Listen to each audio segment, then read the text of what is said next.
ছেলেরা যদি 4টা বিয়ে করতে পারে তাহলে মেয়েদেরও 4টা কেন, মেয়েরা আরো বেশি করবে, কারণ মেয়েদের এনার্জি অলওয়েজ বেশি থাকে। ছেলেরা যদি 4টা বিয়ে করতে পারে তাহলে মেয়েরা পারবে না কেন? অবশ্যই পারবে, কারণ নারী পুরুষ সমান অধিকার। আর যদি একটা কথাই চিন্তা করি তাহলে মেয়েদের চেন কোনো কাজে লাগে না, চেন খুলে মোতার অধিকার তো তাদেরও আছে।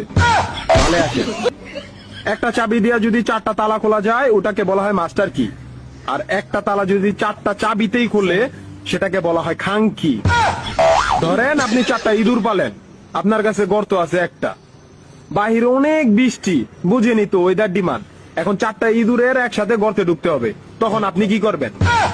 ধরলাম উপরে নিচে মিলাই আরো 2টা আছে, হ্যাঁ, তাহলে 4 নাম্বার ইঁদুরটা কই যাবো? কানের ফুটা দা না নাকের ফুটা দিয়া?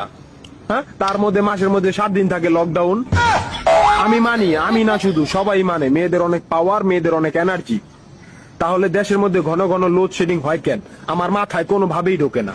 একটা ছেলে যদি 4টা বিয়ে করে, 4টা ঘরে যদি 10টা সন্তান থাকে, তারপরে বাপের নামে একটাই থাকবো। এখন আপনি যদি 4টা বিয়ে করেন, একটা সন্তান হয়, তাহলে বাপের নাম কি দিবেন?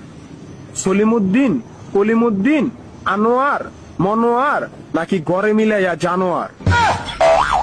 আপনি কি নারী না ঢাকা শহরের লোকাল গাড়ি?